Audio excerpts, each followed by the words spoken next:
I made these box joints using my miter saw and this homemade jig. Let me show you how I made it. First I'll start by disassembling it so you can see how it goes together.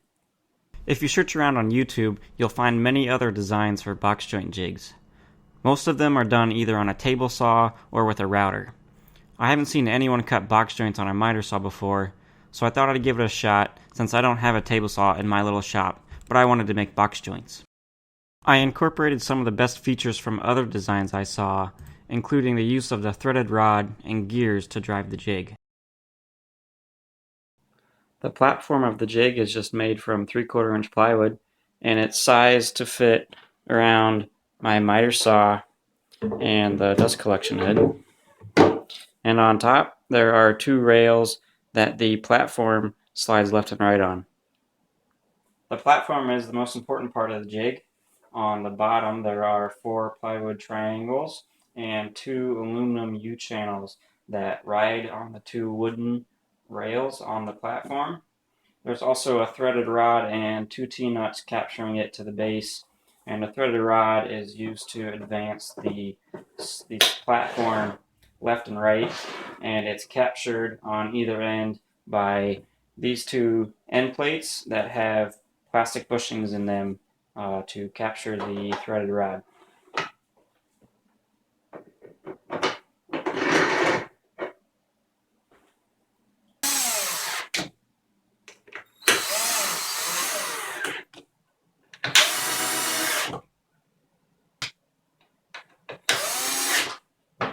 To keep the platform from tipping like this and make it more secure, there's this board that goes underneath and captures the platform to the base.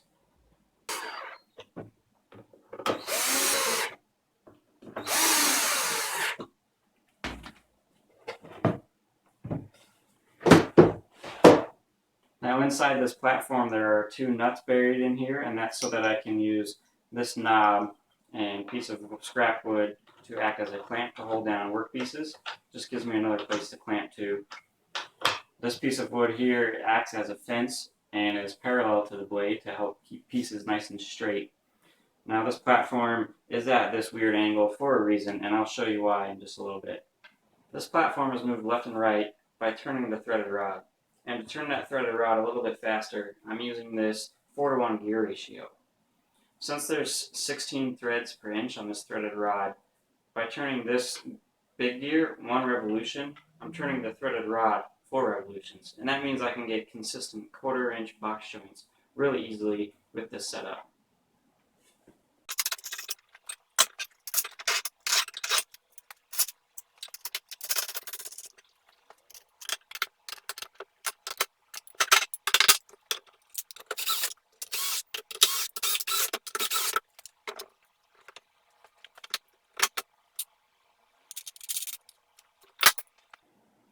These 3 pieces on top I added for dust collection to help the dust get directed towards the dust head.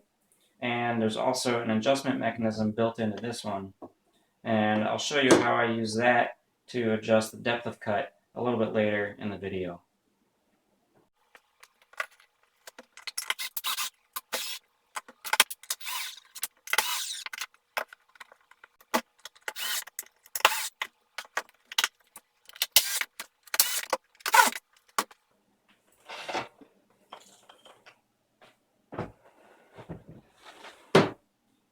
The last part that goes on here is this piece on this side, and this provides a hold down to keep the jig fastened to the miter saw.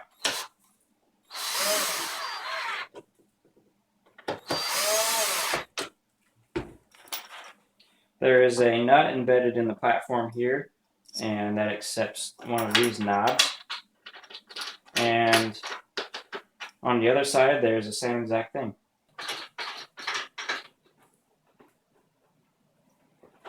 The problem with cutting box joints on a miter saw is you can't pass the wood all the way through the saw blade like you can on a table saw.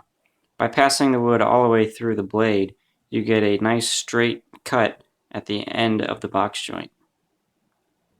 Since a miter saw is limited in its travel, it can only go about 90 degrees before being stopped.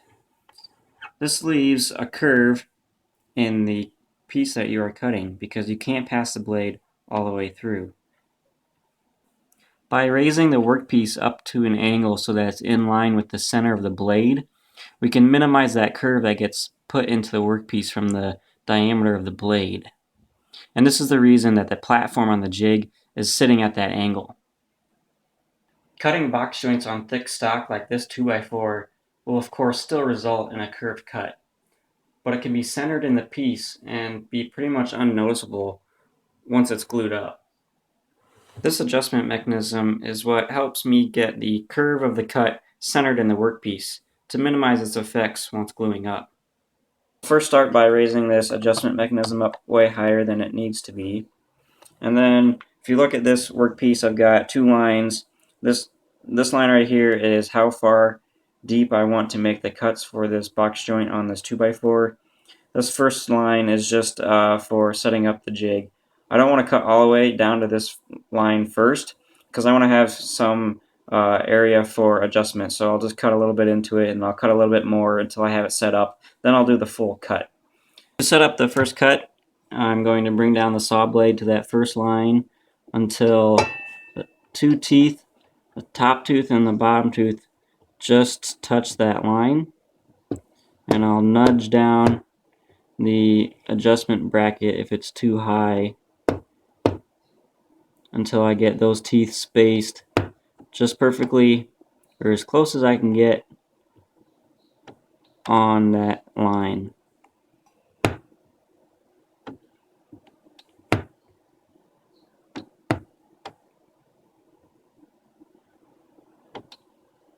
So I'd say right about there, we've got the top tooth just nicking the line, the bottom tooth just nicking the line, and the middle tooth is extending past the line, but that's okay.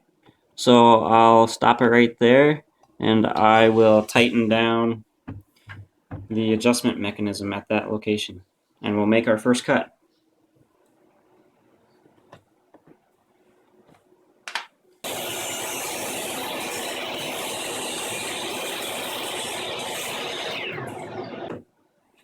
To see if I've got that cut centered on the workpiece, I'll take two measurements, one on either end of the curve, and measure the depth. So 0.755, and on the bottom here 0.722. So that means we need to cut a little bit less on the top and a little bit more on the bottom, and so we'll nudge that adjustment mechanism down just a hair. And that's what this threaded rod helps do. By just unscrewing it one turn, I can make fine adjustments to knock that down. And we'll take another cut and another measurement. So I cut just a little bit deeper on the same path, and I'll take two measurements here,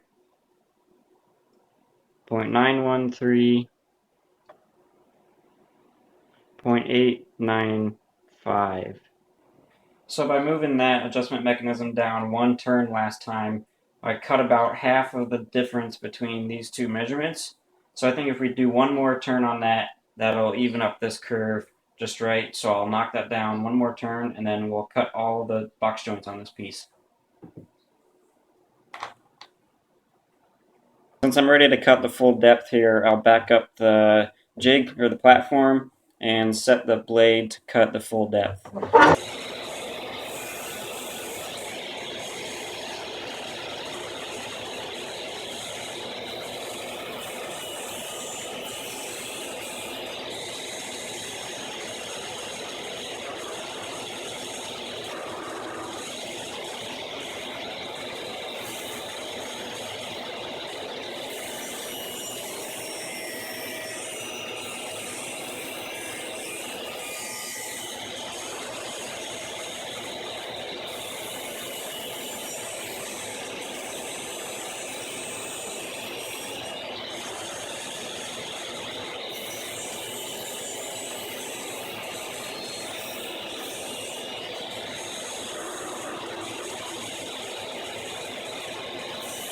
Adjusting the size of the box joints is relatively simple with this gear setup. I personally like the 1/4 inch box joints, so this 4:1 ratio works the best. But you can make any size box joint you want by keeping track of the revolutions you turn between each cut or by using different sized gears. For a really good reference of a screw advance box joint jig, I'll put a link in the description to Matthias Wandel's video on his screw advance box joint jig, where he does a nice job explaining how to cut box joints with different sized gears. I took a lot of ideas for this jig from his design, but just applied it to my own application.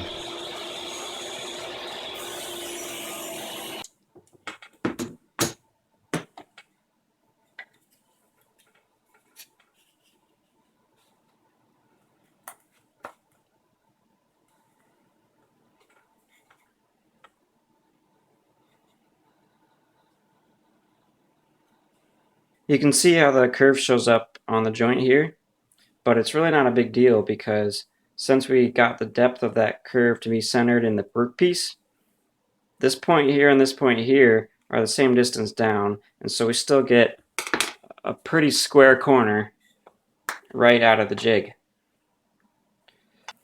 And the gap is tight on the inside, and it's tight on the outside, and that's because we got the depth of that cut centered on the workpiece.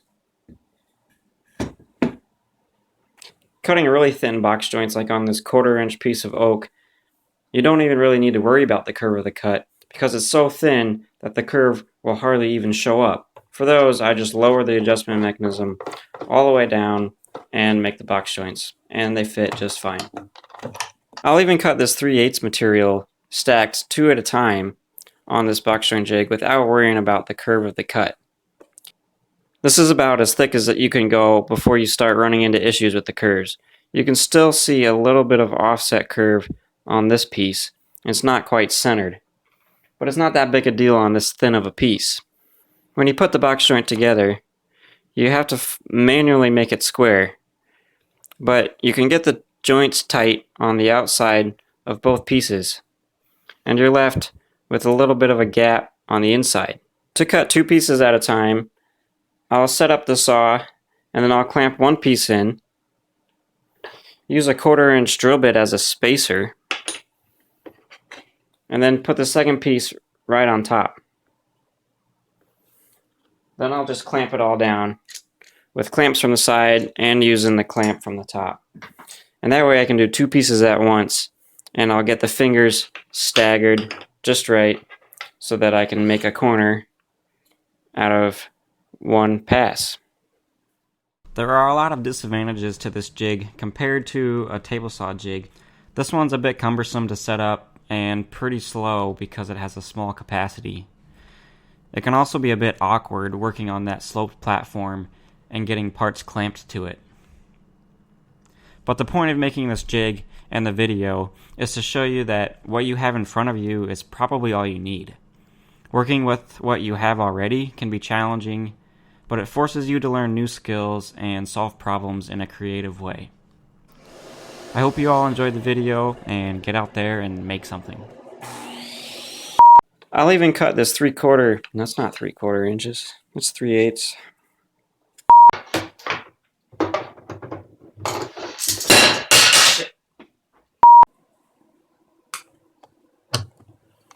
I'll first start by raising this adjustment.